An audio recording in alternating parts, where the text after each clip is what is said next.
તમારા હાથની 3 આંગળી ભેગી કરીને મોઢામાં મૂકવાનો પ્રયત્ન કરો. જો ત્રણેય આંગળી મોઢામાં નથી જતી તો એનો મતલબ છે કે તમારા મોઢાના સ્નાયુઓ સ્ટીફ થઈ રહ્યા છે. આને મેડિકલ ભાષામાં OSMF કહેવાય છે, જેનું મેઇન રીઝન સોપારી, તમાકુ કે માવો ખાવાને કારણે થાય છે. ગભરાવાની જરૂર નથી. આજે જ આદત છોડશો અને આ એક્સરસાઇઝ સ્ટાર્ટ કરશો તો આપણે એને રિવર્સ પણ કરી શકીએ છીએ.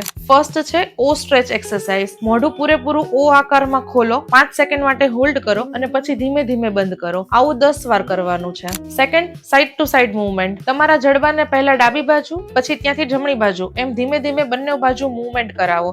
આનાથી જડબાના સ્નાયુઓ રિલેક્સ થશે. Third, cheek puff exercise. મોઢામાં પૂરેપૂરી હવા ભરીને ફુગ્ગો ફૂલાવો. આ હવાને વારાફરતી ડાબા અને જમણા ગાલ તરફ દબાવો. દિવસમાં 2 થી 3 વખત હલકા ગરમ તેલથી મોઢાની બહારની બાજુએ મસાજ કરી શકાય. જો તમે પણ સોપારી કે માવો ખાઓ છો તો યાદ રાખજો કે આ તો ફક્ત શરૂઆત છે. આગળ જઈને જડબું કમ્પ્લીટ લોક પણ થઈ શકે છે. આ વિડીયો તમારા એવા મિત્રોને શેર કરો કે જેનું સોપારી અને પાન મવા ખાવાને કારણે મોઢું લોક થઈ રહ્યું છે.